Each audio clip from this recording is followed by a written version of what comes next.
नमस्ते। आज का दिन तथा विश्व कल्याण या यूट्यूब चॅनलमध्ये आपले सर्वांचे हार्दिक स्वागत। आज आपण अभंग क्रमांक 12 पाहणार आहोत। हरिपाठ सेवा आपण करीत आहोत। यामध्ये अभंग 12 तीर्थवर्त नेम भावे विन सिद्धी वायाची उपाधी करसी जना भाव बळे आकळे एरविना कळे करतळी आवळे तैसा हरी हरियाचा रवा घेता भूमीवरी प्रयत्न बरोबरी साधन तैसे ज्ञानदेव म्हणे निवृत्ती निर्गुण दिधले संपूर्ण माझ्या हाती। तर यामध्ये ज्ञानेश्वर महाराज सांगतात, तीर्थवर्त नेम भावे विन सिद्धी वायाची उपाधी करसी जना। बरेच लोक अंतकरणामध्ये भगवंताप्रती आदर नाही, आपुलकी नाही आणि असं नसताना बऱ्याच तीर्थाला जाणं, व्रत करणं, उपास करणं, बऱ्याच देवांना देणगी देणं, बऱ्याच ठिकाणी सातत्यानं वाऱ्या करणं, अशा बऱ्याच खटाटोप करीत असतात। पण इथं ज्ञानेश्वर महाराज म्हणतात, जर मनामध्ये भाव नसेल, मनामध्ये आपुलकी नसेल, एकाग्र नसेल, श्रद्धा नसेल, हे सर्वच्या सर्व जे आपण करतो हे सगळं वायाच आहे, याचा कसलाही काडीचाही उपयोग नाही। जसं भाव बळे आकळे एरविना कळे करतळी आवळे तैसारी। जसं मनामध्ये भाव नाही, तो आपल्याला कळत येत नाही। जसं की हातामध्ये आवळं भाजत नाही, जसे हातामध्ये आवळे असतात तसं परमेश्वर जो मनापासून निष्ठेनं सेवा करतो, निष्ठेनं परमेश्वराचं चिंतन करतो, त्याला मात्र निष्ठावंत साधक भावाच्या बळावर हरीला आकळू शकतो। भाव म्हणजे आपुलकीनं। आणि म्हणून बऱ्याच कथा तुम्ही पाहिला असाल, संत जनाबाई, या संत जनाबाईला पंढरपूरला जायचं नव्हतं, पण पंढरपूरला जायचं होतं, तिची जायची बरोबर इच्छा होती, घरात पाठवून देत नव्हते, मात्र तिच्यासाठी देव तिच्या घरी आला।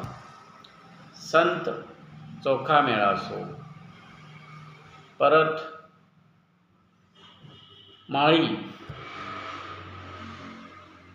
जो शेतामध्ये, सावता माळी शेतामध्ये शेतीचं कार्य करत होता।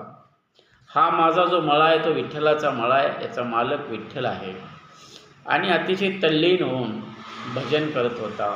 याला भेटायला प्रत्यक्ष विठ्ठल भगवान येतात। आणि म्हणून जसं अतिशय कष्टाने जो कोण काम करेल, कष्ट करेल, वर्कीज वर्षिक, काम हे परमेश्वर असतं, आणि त्याला भेटायला कामात माणसाला देव भेटतो। म्हणजेच काय, कोणतंही काम अतिशय प्रामाणिकपणे आणि कष्टाने केले तर त्याचा परिणाम म्हणून यश हे मिळतं। आणि म्हणून परियाचा रवा घेता भूमीवरी यत्न परोपरी साधन जैसे। जसं रवा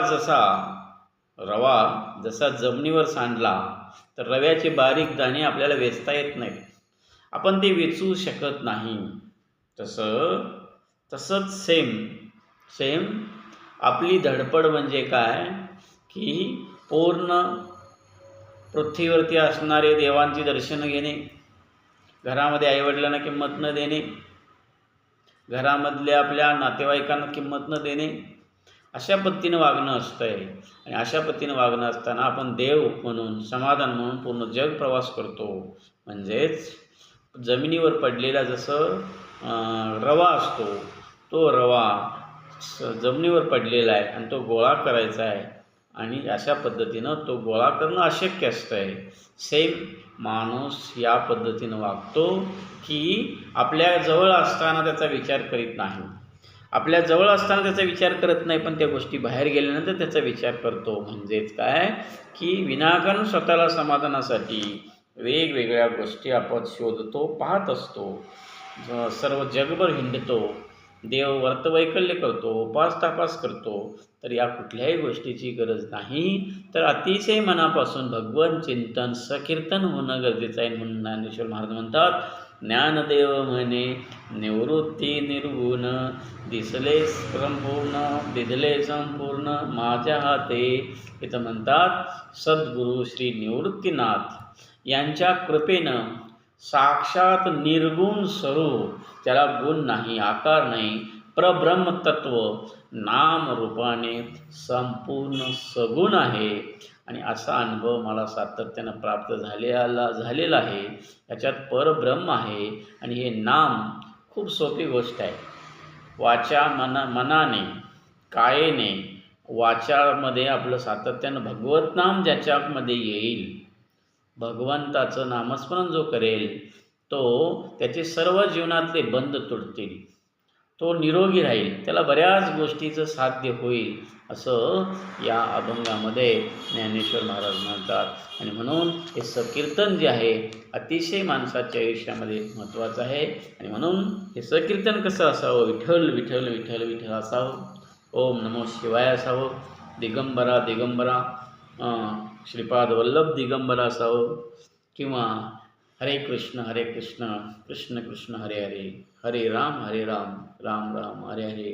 आणि हे वैज्ञानिकदृष्ट्यासुद्धा सिद्ध झालेलं आहे. यामध्ये एक तल्लीनता येते, एकाग्रता येते, आणि माणसाला जेव्हा एकाग्रता येते तेव्हा त्याच्या हातून चांगलं कार्य नक्की होतं, त्याला पाहिजे ते इच्छित जे आहे ते साध्य होतं.